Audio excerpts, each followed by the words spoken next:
আজি আপোনালোকৰ লগত মই অন্য এটা খবৰ শ্বেয়াৰ কৰিম বিশেষকৈ আজিৰ খবৰতে আছে গুৰুত্বপূৰ্ণ খবৰ আপোনালোকৰ লগত শ্বেয়াৰ কৰিম বিশেষকৈ আজিৰ খবৰতে আমাৰ যিসকল বেঞ্চাৰ স্কুলত জড়িত শিক্ষক কৰ্মচাৰী তেখেতসকলৰ কাৰণে খুব এটা গুৰুত্বপূৰ্ণ খবৰ আপোনালোকৰ লগত শ্বেয়াৰ কৰিম যিহেতু অসম বিধানসভা অধিৱেশনত আপোনাৰ কোনোবা এজন বিধায়কে আপোনাৰ সেই প্ৰশ্ন উত্থাপন কৰিছিলে আৰু তাতে আমাৰ শিক্ষামন্ত্ৰী গৰাকী কি ধৰণৰ প্ৰশ্ন উত্তৰ প্ৰদান কৰিছিলে 19/2/2026 তাৰিখৰ যিখিনি বিধানসভা অধিৱেশন হৈছিলে আপোনাৰ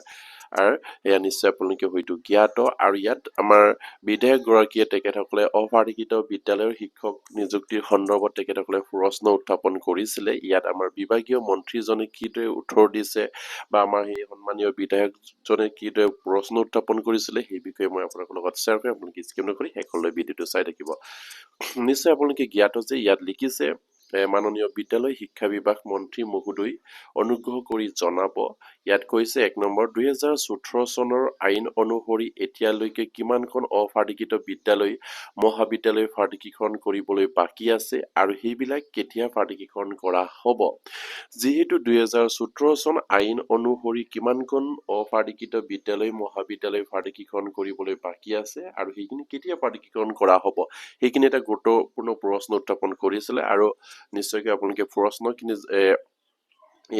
আপোনালোকে শুনি লওক তাৰ পাছত আপোনাৰ তাৰ প্ৰশ্নৰ উত্তৰত কি ধৰণে ৰিপ্লাই দিছে হেয়া মই আপোনালোকক কম ক নম্বৰত কৈছে আপোনাৰ বিভিন্ন বিভাগত ড্ৰপ আউট শিক্ষকৰ সংখ্যা কিমান তেওঁলোকৰ চাকৰি কেতিয়া নিয়মীয়াকৰণ কৰা হ'ব মানে বিভিন্ন বিভাগত আমাৰ শিক্ষা বিভাগত বিশেষকৈ ড্ৰপ আউট শিক্ষক কিমানজন বৰ্তমানলৈকে আছে আৰু তেখেতসকলক কেতিয়া নিযুক্তি দিয়া হ'ব সেইখিনি কথা তেখেতসকলে উত্থাপন কৰিছিলে প্ৰশ্নত আৰু গ নম্বৰত আৰু গুৰুত্বপূৰ্ণভাৱে উত্থাপন কৰিছিলে অসমৰ বিভিন্ন স্থানত হোৱা উদ্দেশ্যৰে সময়ত কিমান সংখ্যক নিম্ন প্ৰাথমিক উচ্চ প্ৰাথমিক আৰু উচ্চ মাধ্যমিক বিদ্যালয় উদ্দেশ্য কৰা হৈছে আৰু কোন কোন বিদ্যালয় নিৰ্ণয় কৰিবলৈ কিমান টকাৰ খৰচ হৈছিল তালিকা দিব বুলি ইয়াত উল্লেখ কৰিছে ইয়াত আপোনাৰ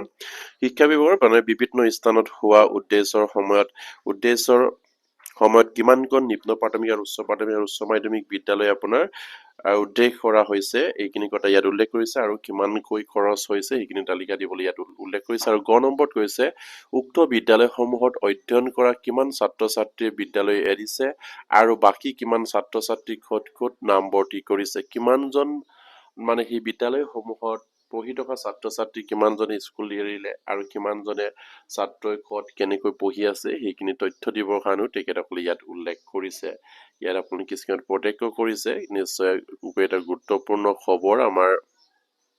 শিক্ষক কৰ্মচাৰীসকলৰ কাৰণে বা শিক্ষা বিভাগৰ কাৰণে আৰু ইয়াৰ পাছৰ প্ৰশ্নত কি উল্লেখ কৰিছিলে সেয়া শ্বেয়াৰ কৰি আপোনালোকে স্কিপ নকৰি শেষলৈ ভিডিঅ' চাই থাকিব আৰু সেই প্ৰশ্নৰ উত্তৰসমূহ এইদৰে প্ৰদান কৰিছিলে আমাৰ শিক্ষা বিভাগৰ শিক্ষামন্ত্ৰী গৰাকীয়ে ইয়াত কৈছে অসম চৰকাৰ the Assam educational provincialise of service of teacher and reorganisation of educational institution act 2017 আৰু এনঅৰ্টমেণ্ট এক্ট 2018 আইনৰ আওতাৰ ভিতৰত থকা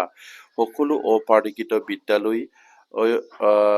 বিদ্যালয় মহাবিদ্যালয় ইতিমধ্যে অসম চৰকাৰ পাৰ্টিকৰণ কৰিছে বুলি ইয়াত উল্লেখ কৰিছে যিহেতু 2017 চনৰ আইন মতে যিখিনি পৰিছে সেইখিনি পাৰ্টিকৰণ কৰা হ'ল বুলি ইয়াত উল্লেখ কৰিছে বিদ্যালয় আৰু মহাবিদ্যালয় কিমানখন কৰা হ'ল সেইখিনি ইয়াত উল্লেখ কৰা নাই আৰু ক নম্বৰ প্ৰশ্নটোত কৈছিলে অসম চৰকাৰ the Assam educational provincialise of service of teacher and reorganisation of educational institution act 2017 আৰু এনঅৰ্টমেণ্ট এক্ট 2018 আইনত কোনো ড্ৰপ আউট শিক্ষকৰ ব্যৱস্থা নাই ইয়াত উল্লেখ কৰিছে 2017 আৰু 18 চনৰ পাৰ্টিকৰণ আইন মতে কোনো ড্ৰপ আউট শিক্ষকসকলক যে আকৌ নিযুক্তি দিবৰ কাৰণে কোনো ব্যৱস্থা নাই বুলি ইয়াত সম্পূৰ্ণভাৱে উল্লেখ কৰিছে বৰ্তমানলৈকে সেই আইনৰ অধীনত যোগ্য বুলি বিবেচিত হোৱা সকলো শিক্ষকক পদ ইতিমধ্যে পাৰ্টিকৰণ কৰা হৈছে এই আইন মতে যিখিনি আপোনাৰ পাৰ্টিকৰণৰ বাবে যোগ্য বুলি ভাবিছে অসম চৰকাৰ বা শিক্ষা বিভাগে সেইখিনি পাৰ্টিকৰণ কৰা হ'ল বুলি ইয়াত উল্লেখ কৰিছে আৰু গ নম্বৰত কৈছে জিলা প্ৰাথমিক শিক্ষা বিষয়াসমূহৰ প্ৰাপ্ত তথ্য অনুসৰি দৰং জিলাত 1খন উচ্চ প্ৰাথমিক বিদ্যালয় আৰু ডুবুৰ জিলাত 5খন নিম্ন প্ৰাথমিক বিদ্যালয় আৰু 1খন উচ্চ প্ৰাথমিক বিদ্যালয় নগাঁও জিলাত 1খন নিম্ন প্ৰাথমিক বিদ্যালয় আৰু গোৱালপাৰা জিলাত 9খন নিম্ন প্ৰাথমিক বিদ্যালয় আৰু এখন উচ্চ প্ৰাথমিক বিদ্যালয়, হাইলাকান্দি জিলাত 3খন নিম্ন প্ৰাথমিক আৰু শোণিতপুৰ জিলাত 10খন নিম্ন প্ৰাথমিক বিদ্যালয়, ধেমাজি জিলাত এখন নিম্ন প্ৰাথমিক বিদ্যালয় আৰু ডিমা হাছং জিলাত এখন নিম্ন প্ৰাথমিক বিদ্যালয় আৰু গোলাঘাট জিলাত 4খন, সৰ্বমুঠ 45খন বিদ্যালয় উচ্ছেদিত কৰা হৈছে আৰু উচ্ছেদ প্ৰক্ৰিয়াৰে কোনো উচ্চ মাধ্যমিক বিদ্যালয় উচ্ছেদিত হোৱা নাই বুলি ইয়াত উল্লেখ কৰিছে। ইয়াত আপোনাৰ এতিয়ালৈকে মানে 11 নম্বৰ প্ৰশ্নটো আছিলে আপোনাৰ কিমানখন স্কুল উচ্ছেদিত কৰা হৈছিলে আৰু সেইখিনি তথ্য তালিকা দিবৰ কাৰণে উল্লেখ কৰিছিলে আৰু ইয়াত তেখেতসকলে সেইখিনি উত্তৰ দিছে। আপোনাৰ 45খন এতিয়ালৈকে উচ্ছেদিত কৰা হৈছে, কিন্তু উচ্চ মাধ্যমিক বিদ্যালয় উচ্ছেদিত কৰা হোৱা নাই বুলি তেখেতসকলে জানিবলৈ দিছে। আৰু ইয়াৰ পাছত কৈছে উচ্ছেদিত বিদ্যালয়ৰ তালিকা অনুসৰি 45খন বিদ্যালয় নিৰ্মাণ কাৰ্যত সমগ্ৰ শিক্ষা অসমৰ অধীনত মুঠ আপোনাৰ ইয়াত এইখিনি টকা উল্লেখ কৰিছে। আপোনাৰ নিশ্চয় আপুনি স্ক্ৰীন প্ৰত্যক্ষ কৰিছে 6,89,003 লাখ টকা ব্যয় হয় বুলি কৈছে আৰু জিলা অনুযায়ী সেই ব্যয়ৰ পৰিমাণ সংলগ্ন দিয়া হৈছে বুলি ইয়াত উল্লেখ কৰিছে। আৰু 10 নম্বৰত কৈছে প্ৰাপ্ত তথ্য অনুসৰি বিভিন্ন জিলাৰ উক্ত উদ্যোগিত বিদ্যালয়সমূহৰ নাম আৰু উচ্ছেদিত বিদ্যালয়ৰ ছাত্ৰ ছাত্ৰীৰ নাম, ভৰ্তি কৰা বিদ্যালয়ৰ নাম আৰু উচ্ছেদিত বিদ্যালয়ত ছাত্ৰ ছাত্ৰীৰ সংখ্যাৰ তালিকা সংলগ্ন কৰাত উল্লেখ কৰা হৈছে বুলি ইয়াত উল্লেখ কৰিছে। বিশেষকৈ যিসকল বিদ্যালয় উচ্ছেদিত কৰা হৈছিলে তাৰ ছাত্ৰ ছাত্ৰীসকলক ক'ত কেনেকৈ পাঠদান কৰা হৈছিলে,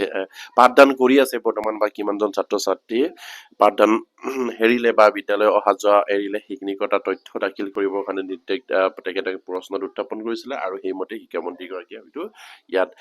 যিখিনি প্ৰশ্নৰ উত্তৰ সেইখিনি গাঁঠি দিয়াৰ কথা তেখেতসকলে সংলগ্নৰ কথা উল্লেখ কৰিছে। খুবেই এটা গুৰুত্বপূৰ্ণ বিষয় শিক্ষা বিভাগৰ সমস্যাক লৈ। এয়া আপোনাৰ 19/2/2026 তাৰিখৰ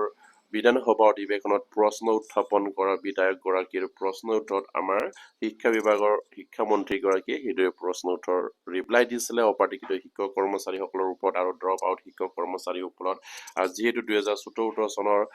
প্ৰাধিকৰণ আইনমতে কোনো ড্ৰপ আউট শিক্ষকৰ ব্যৱস্থা নাই বুলি তেখেতসকলে স্পষ্টভাৱে ইয়াত উল্লেখ কৰিছে আৰু সেয়া নিশ্চয় আপোনালোকে হয়তো গম পাইছে। আৰু প্ৰতিজন আমাৰ শিক্ষা বিভাগত জড়িত শিক্ষক কৰ্মচাৰী সেইবিলাক খবৰ পাই আপোনালোকে শ্বেয়াৰ কৰি দিব আৰু এতিয়ালৈকে যদি আমাৰ চেনেলটো ছাবস্ক্ৰাইব কৰে কাইণ্ডলি ছাবস্ক্ৰাইব কৰিব। নমস্কাৰ, জয় অসম।